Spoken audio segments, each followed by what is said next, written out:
we've been talking a lot lately, and Esther's been thinking incessantly about it on her own subjects and time, about the power of non-resisted thought, the power of non-resisted thought, the enormous power of non-resisted thought. I want this. I want that. I would like to have that, but no power in that. And the reason that there's no power in it is because you killed the momentum right away. Oh, lovely, but I would really like to have that, but. So no momentum. So let's just say that power is momentum, and that momentum is power, and that power is non-resisted and momentum is non-resisted. So the more you allow a thought to flow without resisting it with the contradictory thought, then the more speed it picks up, the more energy it attracts, the more its bigness happens, the more its power happens, the more the force of it happens. Are you getting the sense of what we're talking about? So if you are thinking a thought about something you really, really want, that you've been a while wanting, and your conclusion is it hasn't come yet and is too slow in coming, then when you think about this thought, you think about it with such a mix of resistance that nothing changes. It just stays in its same relationship with you. You want it, but you want it, but you've got a push-pull going on with it. So no momentum ever happens, and no what feels and looks like magic to you and others ever happens, because you don't allow the momentum to allow it to happen. If you have a thought about something that you don't care that much about, you're not offering much resistance to it because you're not thinking about it that much.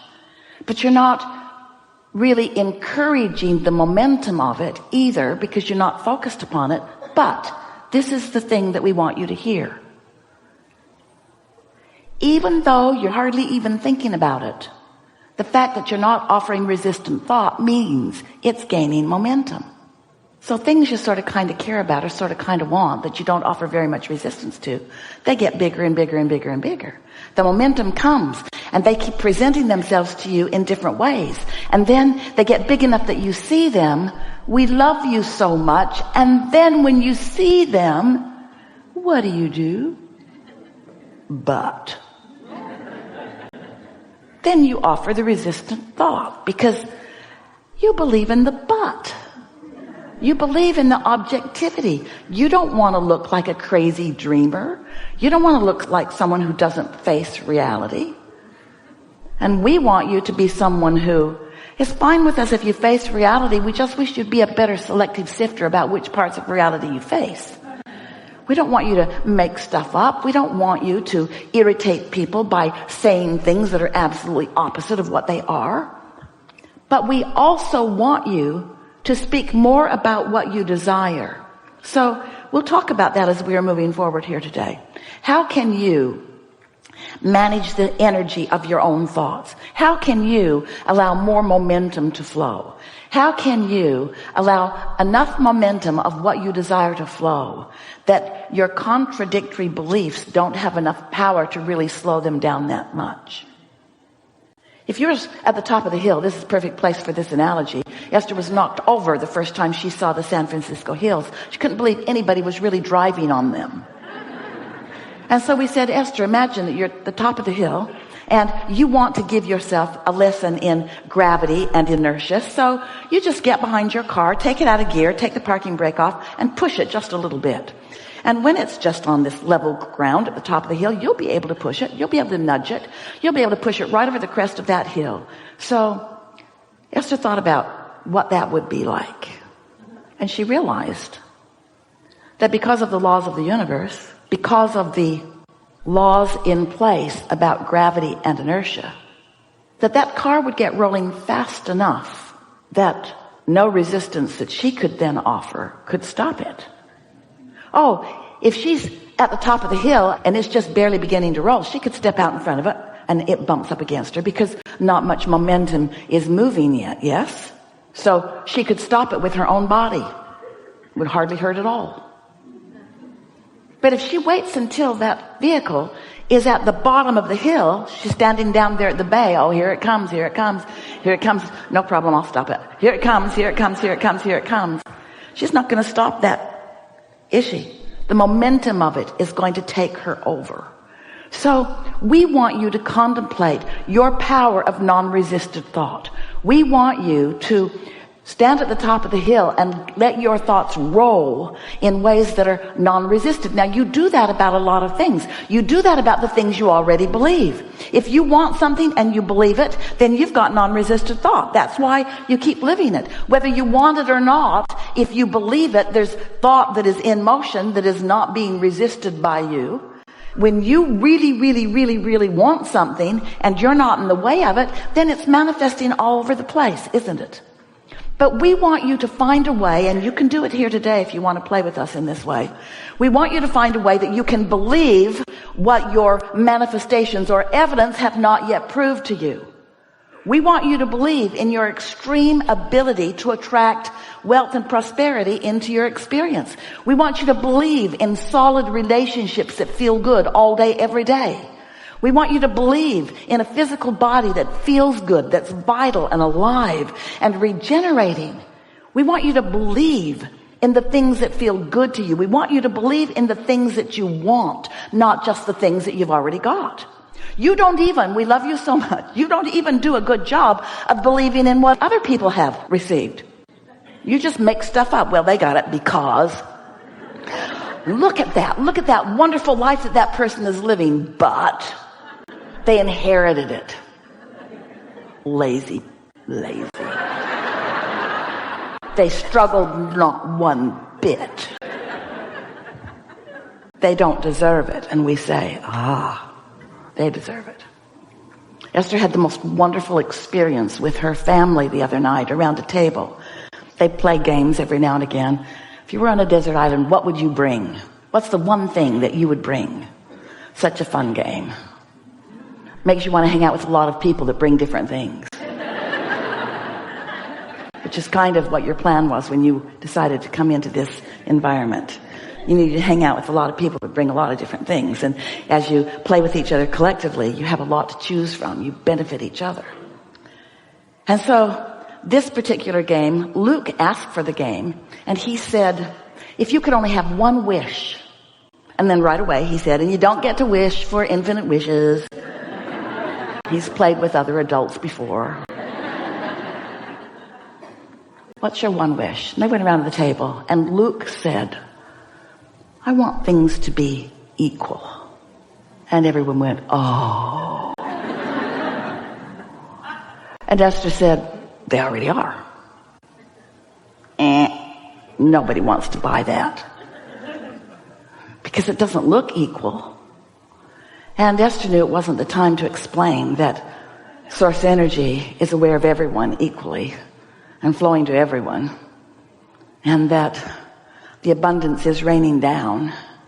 And that the factor is the letting it in factor, the believing factor, the allowing factor. But here's this young kid, already in his young life, he's decided that things aren't equal. Because he sees people having different results. And so his assumption is it's in the offering factor. If things aren't equal, then there must be something wrong with whoever is dishing out the stuff. They must be mixed up. They are unfairly offering the abundance to the universe. They're offering it over there and not over there, and they're offering it over there and not over there. Because some people are sick and some people are well and some people are happy and some people are sad and some people are prosperous and some people aren't. In other words, there's all kinds of injustice that this very young person is witnessing as he looks around the world, and his logical conclusion is it's not equal. It's not equal because the manifestations are so varied. It is not equal. And Esther wanted to have 100 hours that she could just sit and softly explain the equality of the law of attraction. the fairness of it, the offering of it to everyone. And Esther knows that it doesn't seem equal if you're in an environment where people are optimistic, and so you just pick that habit up, as compared to somebody who's in an environment where people are very pessimistic and you pick that up. Esther gets it that different people are having different exposure to life. But she wants so much for everyone to understand that there is this power of the universe that is available to everyone. And it's a power that as you pay attention to how you feel, you can feel your in this moment allowance and utilization of it, or you can feel your pinching offiness of it. You can feel it. And so all day, every day, Esther and those like her, you guys, are having exposure to life that's letting you know. When something comes into your experience, notice the vibrational quality of it. And by that we mean, pay attention to the way that you've been feeling about that. There are two ways to know what you're creating in your experience. Two ways. One is wait till it manifests and then you look at it and say, yeah, that's about right.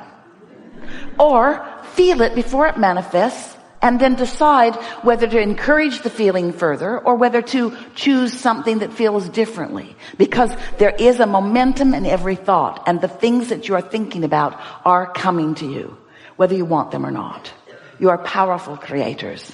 You just have an abundance and a non-physical energy and a well-being stream and source energy who has been here and been here and been here, who is being here and being here and being here, who is on your side, who is promoting the things that you care about.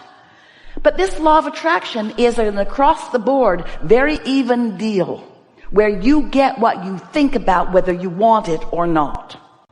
But you don't get what you think about whether you want it or not without knowing the direction of it. In other words, you can tell by the way you feel, because your inner being is source energy and thinking about the things that you are thinking about, and has a very clear perspective. When you say you want something, your inner being thinks, yes, yes, absolutely yes. And when you think, I want that, and then you are thinking, but, now there's a difference between your yes thought from your inner being's point of view and your but thought from your point of view. And that's what equals the contradiction in energy, which is the reason that you feel the way you feel. So if you will just make a decision that you care about how you feel. Esther had an experience lately where she made a decision about something, let someone in her life up close pretty good, felt weird right from the beginning. And instead of following her guidance, she overrode her guidance by wanting to give that person the benefit of the doubt. Because that's what good humans do. And then it got bigger and bigger and bigger and bigger and bigger and bigger and bigger and bigger and bigger and bigger and bigger and bigger. And then she said, I knew it then, I knew it then, I knew it then, I knew it then, I knew it then, I knew it then, I knew it then. I really know it now. I really, really, really know it now. I really, really, really know it now. And we don't want any of you to beat up on that. We just want you to start paying attention to what you knew and how it turned out, how you felt and how it turned out. We want you to start guiding yourself in the direction of what you want, not controlling others, controlling your own vibration and therefore controlling your own impulses. You are under the influence of source energy or something else in every moment of every day. And when you are under the influence of source energy, you feel clear-minded and sure-footed. And when you're under the influence of something else, oh, there's impulse. In other words, we get it that you might feel a desire to help out. We get it that you might be inspired by something other than source energy, because every thought that's ever been thought still exists. And the law of attraction has gathered those thoughts into rivers and streams and currents that you can step into and have a pretty good ride on. We get it. We just want you to be more selfish and therefore more aware of the vibrational variance, the possible vibrational variance, the probable vibrational variance, the usual vibrational variance between what your inner being is thinking about, whatever you're thinking about, and the way you're thinking about it.